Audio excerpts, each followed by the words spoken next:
So we know that we need spiritual help. We know that we need elevation. We know that we need energy assistance. We know that we need to connect with the person that we're in a relationship with for healing. And this is a way to do it and get to it every time in a good way and come out in a good way.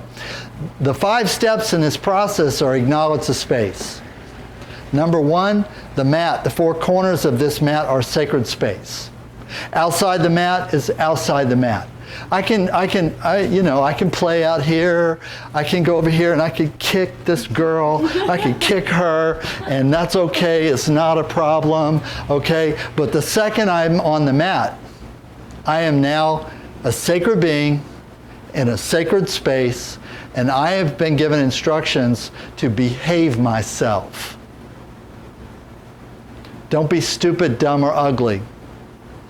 In other words, out here, stupid, dumb, and ugly is not good, but it's okay. You can get away with it. You can gamble, you can smoke, you can drink alcohol, you can, kick your dog, you can what? But the second you cross this line, the demarcation of the 4 corners of this mat, all that is over, because you are not that person over here. You are a sacred being, and you are representing infinite love.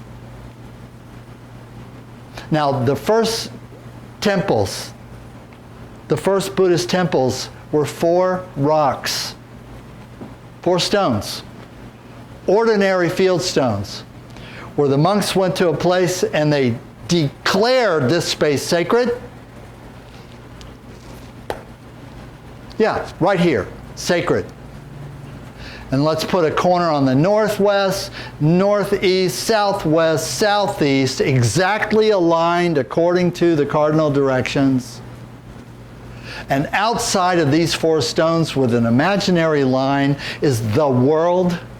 And inside the 4 corners of these 4 stones is the temple, the Wat. Wat, W-A-T, the Wat, the temple. And outside you can be any way you want to. If you act that way, inside, cross that line, that's bad. And we will stop you. We'll stop you, whatever it takes. Inside we meditate, outside we live. Inside we meditate, outside we live. Got it? Inside we pray, outside we're the result of the prayer. Inside cause, outside action. Inside generative, original causation, origin of karma. Outside expression, recipient, manifestation of karma. That was a concept. And initially, the way that they did the mind game of tricking people into thinking differently, so you got to trick the mind. Mind thinks it's in charge. According to Ayurveda, the mind is not in charge. According to Ayurveda, the mind is an organ just like every other organ. You don't want your kidneys telling you what to do all day, do you? Actually, if they do, you're not going to be happy with that, because they're just going to want to pee. How about that? If your whole life was just about, I got to pee, morning to night. There are people whose kidneys rule their life. It's not comfortable. It's not fun. Okay?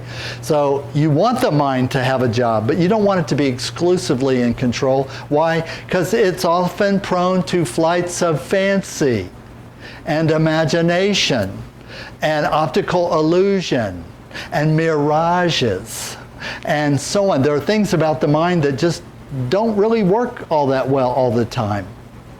So they came up with a way to trick the mind to think differently in a certain time, in a certain place. I want you to think differently about who you are right now. Right here, right now. And this imaginary line and these 4 corners are going to help me do that. Then eventually they got really bright, because there's always some artistic person, probably a woman. It's always some artistic person who came up with the crazy idea, let's carve the stones into the shape of a leaf. Because the Buddha got enlightened under the Bodhi tree. The Buddhist tree, the Bodhi tree. That's why it's called the Bodhi tree. And it has a very specific shaped leaf with a little point.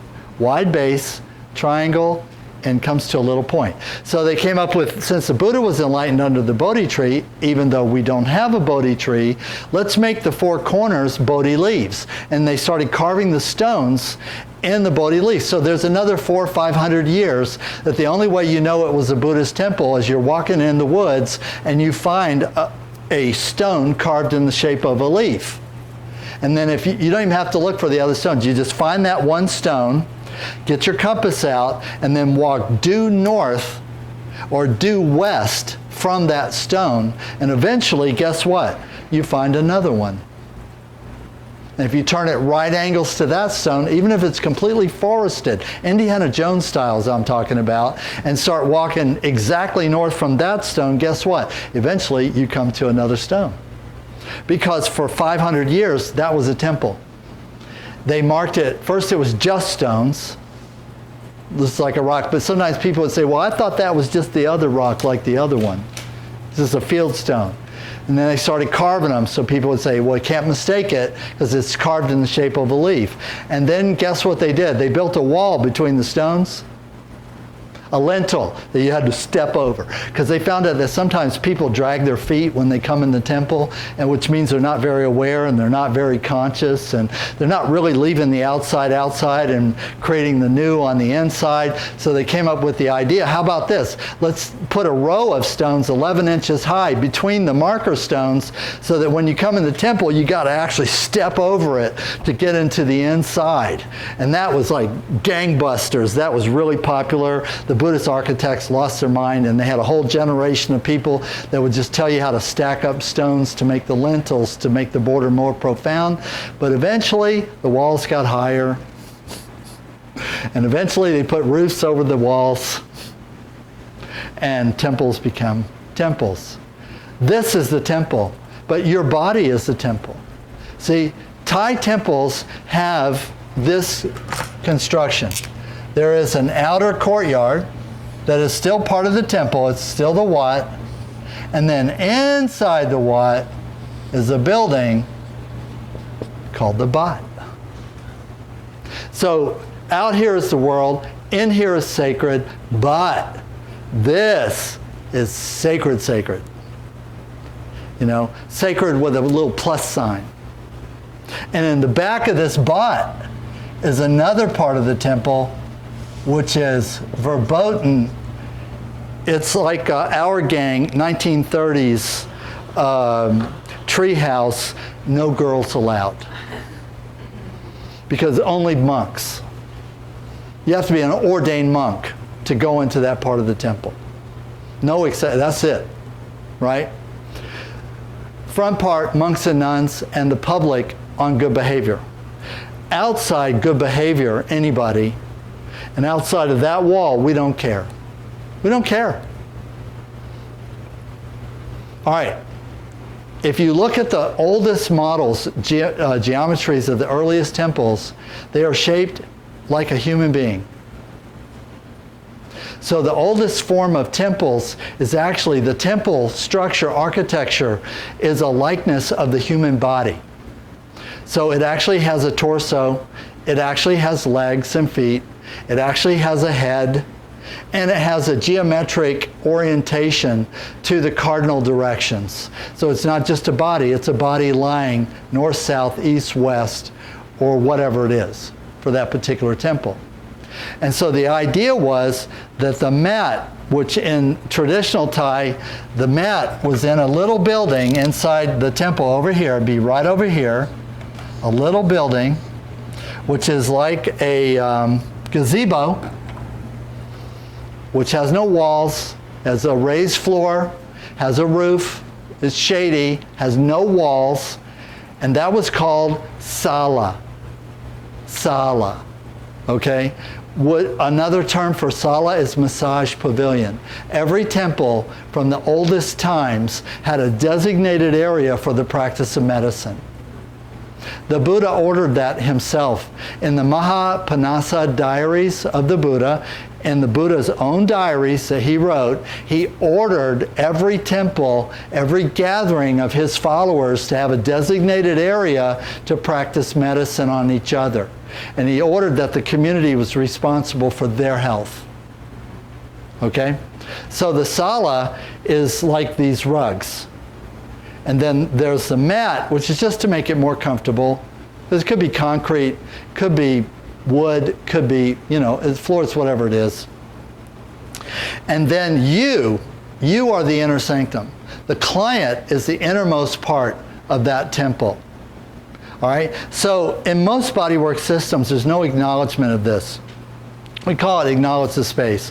People might say, well, treat people with respect and, ask permission and so on. But it seems to me to be more of an affectation, because I have both received paid massages and I have witnessed other people do paid massages where they never asked permission for anything. They just went at it. They just went at it. It's like, I know why you're here, you know why I'm here, let's get to it. There are actually massage businesses that forbid you on the penalty of, are we getting a sound over there? Is it showing? Yeah. Okay. That forbids you from even giving your clients your name or asking their name. You're not even supposed to ask your client your name. Okay? In fact, the largest employer of massage therapists in the US, that is their policy. First names only, and nicknames for therapists. You don't even give your clients your real name ever. You can be fired for telling your boss, or telling your client, who's your boss, in my opinion, telling the client your real name, or asking their last name, or asking for any personal information at all. You can be fired for that. Largest single employer, corporate employer of massage people in the country. I get a lot of their former employees come in this class, okay? So here I am. Acknowledge the space. You know what acknowledge means? Think the thought. So in our philosophy, we believe that part of the way to guarantee that healing occurs is that you have to become the embodiment of that hollow tube. And part of the way that you become the embodiment of the hollow tube, part of the discipline is that you can change your mind on a dime. In other words, I could be thinking one way in 1 minute, and I can tell myself to not do that anymore and think a completely different way, like snapping my fingers anytime I need to do it. That's discipline in practice, because most people can't do that. Right? And so then what happens is, I come here and I acknowledge the space. This is sacred space, so she's sacred. I'm going to be sacred in this space. And because I have that thought, I act differently. Now, it might not be something that you can see, but there's something intrinsically different because I took the time to think the thought of acknowledging the sacredness of what I'm going to do. All right, the second thing I do is seek refuge. We call this why kru. Now, literally, I'm kru. Literally, Pa Kru, Samai is kru. His teacher's kru. And basically, this is visualize our lineage, because what we're doing is not new. Okay? If you take two mirrors and hold those mirrors up close to each other, and then you tilt them so you can look in one mirror, you will see an infinitely repeating circuit of mirrors going off to your left.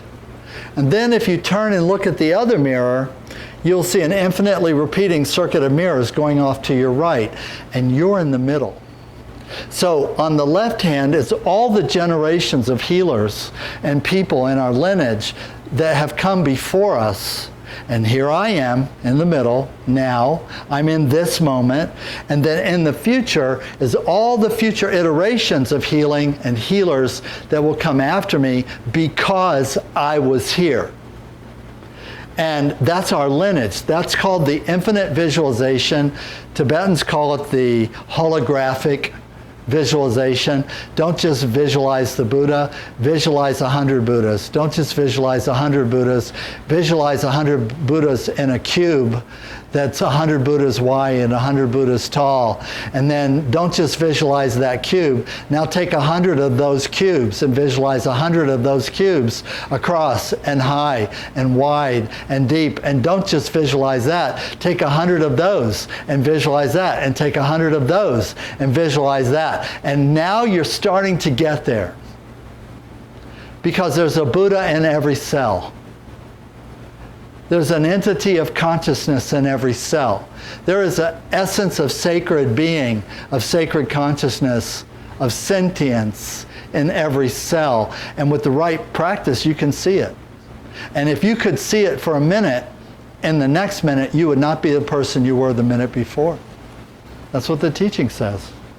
The Bardo Thodol, Tibetan Book of the Dead, says if you can just hear the truth, expressed in a way that you get it, like grok in Stranger in a Strange Land, that in the very next moment, you're not the same person that you were the moment before.